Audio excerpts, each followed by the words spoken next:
बहू, आओ अपने ससुराल में आओ। जी माँ जी, पर मेरे दहेज का सामान बाहर ट्रक में है, आप मेरे कमरे में रखवा दीजिए। और माँ जी, मेरे दहेज को भी। अरे जेठानी जी, आप क्या दहेज लाई हो? मुझे तो आपका कुछ भी नहीं दिखाई दे रहा। अरे नहीं, मैं भी दहेज लाई हूँ। देखो ना, बाहर बहुत सारा राशन रखा हुआ है। 200 किलो गेहूं भेजे हैं मेरे पिताजी ने, 70 किलो चावल और बाकी 20 किलो अलग अलग तरह की दाल। वो क्या है ना, मेरे पिताजी किसान है ना। शादी के दहेज में कोई चावल गेहूं लेकर आता है क्या? अरे देखो, मैं कितना सारा सामान लेकर आई हूँ। बेड है, अलमारी है, सोफा सेट है, वॉशिंग मशीन है, न्यू गैस सिलेंडर है। तुम्हारे गेहूं चावल से कपड़े धुलेंगे, या तुम उस पर सो जाओगी, या उस पर खाना पकाओगी। ये सब कौन दहेज में देता है? तुमसे अच्छा तो मेरा दहेज का सामान आए। बताओ माँ जी, आपकी बड़ी बहू आपके घर में कोई दहेज लेकर नहीं आई? अच्छा सा सामान। वही तो बहू, ये है गरीब कहीं की। मैंने बोला था अच्छा खासा दहेज दे देना, लेकिन नहीं, इसके पिताजी ने तो राशन भंडार भिजवा दिया है। अचार डालें इसका। माँ जी, आप तो अच्छे से जानती हैं, पिताजी ने पहले ही आपको कह दिया था कि वो इतना सारा सामान नहीं दे पाएंगे, लेकिन हाँ, इतना अनाज दे देंगे जिससे घर में खाने की कमी नहीं होगी। चाट लो इस राशन को तुम। जब घर के दोनों बेटे कमा रहे हैं तो इन चीजों की कोई जरूरत ही नहीं थी। और माँ जी, ये क्या, मैं इतना सारा दहेज लेकर आई हूँ और आपने बताया नहीं कि हमारा ससुराल एक कमरे का है। अब मैं अपना दहेज का सामान कहाँ रखूंगी? इनका आटा दाल चावल तो बिल्कुल नहीं आएगा। पहले मेरा दहेज रखवाइए, इनका नहीं। ऐसे कैसे? मेरा भी तो दहेज का सामान है, वो कहाँ जाएगा? वो भी इसी एक कमरे में रहेगा। वो जितना तुम्हारा है उतना ही मेरा भी है ना माँ जी? हाँ है तो, लेकिन मेरी अमीर बहू का ज्यादा दहेज आया है तो वो रहेगा। ये तेरे 200 किलो के गेहूं का क्या मैं अपने सर पर रखूं? बिल्कुल सही कहा माँ जी ने। यहाँ पहले मेरा सामान आएगा और ये गेहूं बाहर रख दो आप। गेहूं ज्यादा है, वो बाहर रख दूंगी, लेकिन बाकी चीज यहाँ रखवाऊंगी। आखिर ये भी मेरा कमरा है। अरे माँ, शादी का सारा दिन यही दरवाजे पर ही पूरा करवाना है क्या? थक गया हूँ मैं। अरे हाँ, जाओ सारे बच्चे आराम करो। माधव, मनीष, छोटी बहू का बेड उस दीवार के कोने पर लगा दो, और तुम दोनों, तुम्हारा तो दहेज का सामान ही नहीं आया है तो वहाँ जमीन पर सो जाओ। ठीक है माँ जी। दोनों बेटे एक कोने में बेड लगवा देते हैं, वहीं दूसरी तरफ आरजू गद्दा बिछाती है। उसकी मदद तृप्ति भी करती है। लाइए भाभी, आपकी मदद करवा देती हूँ, काम जल्दी हो जाएगा। आप थक गई होंगी ना थोड़ा सा। कुछ ही देर में एक ही कमरे के बिस्तर पर आराम करते हैं। अगले दिन दोनों बहू पहली रसोई का खाना बनाती हैं। तब ओ जेठानी जी, ये गैस सिलेंडर्स मैं लेकर आई हूँ, इसलिए सबसे पहले इस पर मैं खाना बनाऊंगी। आप जब तक आलू वालू सब्जी वब्जी काट लो। मन तो नहीं है मेरा कि अपने दहेज की चीज आपको छूने दूं, लेकिन बना लेना। इस चक्कर में सब लोगों को खाना बनाने का ठेका मैं तो नहीं ले सकती ना। ठीक है देवरानी जी, लेकिन आज तो खीर बनेगी, वो तो मैं अपने राशन के चावल से बनाऊंगी। हम तेरे राशन के दहेज की अभी कोई जरूरत नहीं है। मेरे घर में इतना अनाज है कि पहले वो इस्तेमाल होगा। मुझे तो लग रहा है तेरे दहेज की राशन की हमें जरूरत ही नहीं पड़ेगी। इतना सारा बेफालतू में ले आई। अरे कोई सामान ले आती ताकि मेहमान देखकर इसका तो मजाक नहीं बनाते। वही तो माँ जी। फिर तृप्ति नहा धोकर शिवानी के ड्रेसिंग टेबल के सामने आकर उसका हेयर ड्राई इस्तेमाल कर रही थी। ये देखकर शिवानी तृप्ति पर चिल्लाती है। तृप्ति, तुम्हारी हिम्मत कैसे हुई मेरा सामान इस्तेमाल करने की? तुमने पूछा? अगर मेरा हेयर ड्रायर खराब हो गया तो इसका हर्जाना तुम भरोगी क्या? 4-5 रुपए का नहीं है, 78,000 का आया है। सॉरी भाभी, मुझे नहीं पता था आप इतना गुस्सा करेंगी। मैं कभी छूती ही नहीं। पूछ भी तो सकती हो ना तुम, लेकिन नहीं। यही तो बात है कि ये एक कमरे का ससुराल है। अगर मेरा पर्सनल कमरा होता तो तुम्हें अंदर घुसने से पहले भी सोचना होता। कोई बात नहीं बहू, जाने दे।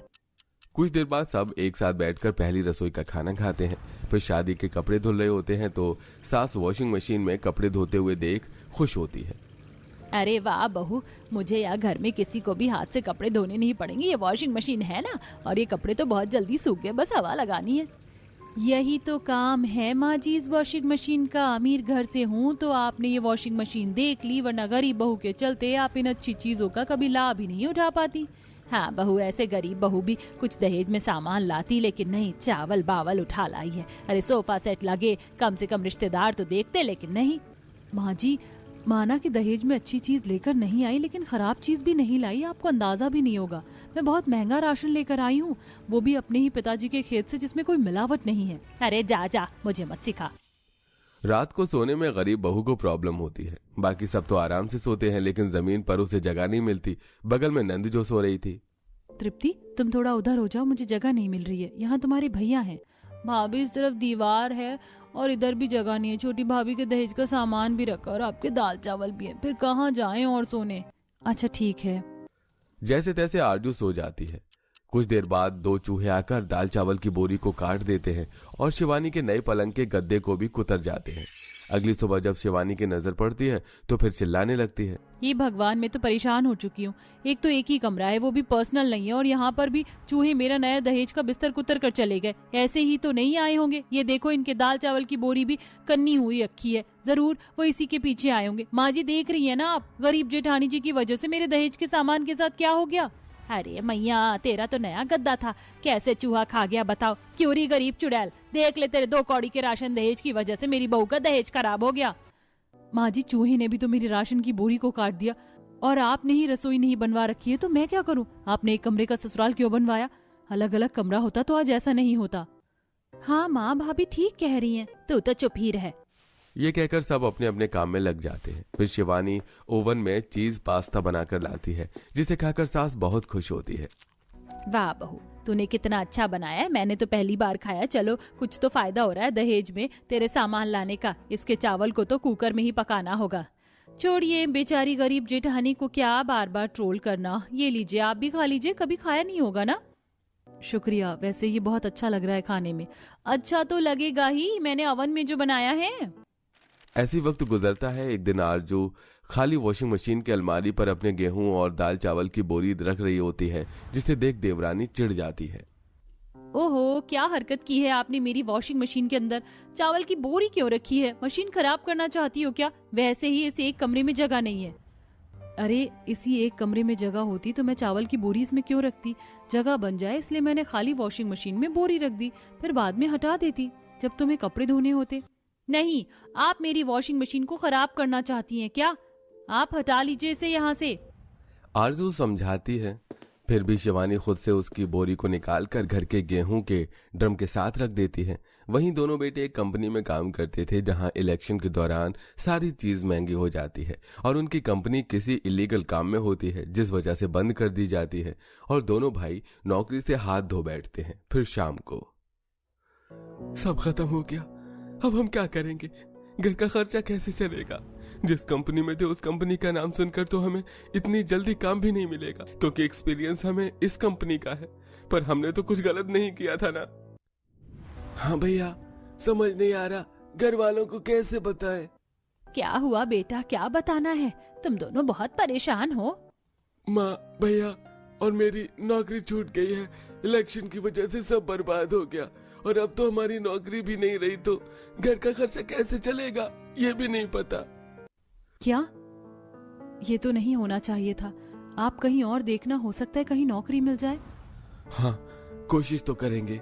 हफ्ता गुजर जाता है, दोनों भाइयों को कहीं भी नौकरी नहीं मिलती और घर का खर्च चलाने के लिए अब आरजू का दहेज का राशन लाया जाता है। उसी के ही दाल चावल बनते हैं और बहू गेहूं को पीस कर घर में रोटी बनाती है। जब एक दिन शिवानी फिर से अपने दहेज के सामान पर इतरा रही होती है, तब नंद, बस करो भाभी, बड़ी भाभी को आप कितना सुनाओगी। अरे उन्होंने यहाँ पर अपने 2 चावल की बोरी ही तो रखी थी, बाकी उनका सारा सामान बाहर है। अब तो शर्म कर लीजिए, घर में खाने पीने को कुछ नहीं है, हर तरफ महंगाई हो रही है। आपको पता है 1 हफ्ते से हम कैसे खाना खा रहे हैं? आरजू भाभी के दहेज का राशन, अगर वो नहीं लाई होती तो इस वक्त घर में 10,000 रुपए सिर्फ राशन पर खर्च होते। शुक्र कीजिए 6-7 महीने तक हमें राशन खरीदने की जरूरत ही नहीं है। हम सबको तो एहसानमंद होना चाहिए, लेकिन आप बस सुनाई जा रही हैं। शुक्र है तृप्ति, तुमने तो मुझे समझा। राशन का क्या महत्व होता है अब पता चलेगा। दहेज में फर्नीचर, सोफा, ओवन तो खा नहीं सकते ना।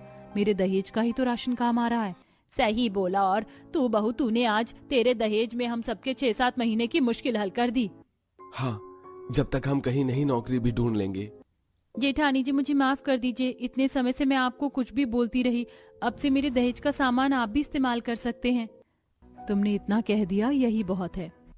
इसके बाद मुश्किल समय में दहेज का राशन इस्तेमाल में लाया जाता है। 3 महीने बाद दोनों बेटों को नौकरी मिल जाती है और धीरे धीरे परिस्थिति फिर से ठीक होने लगती है।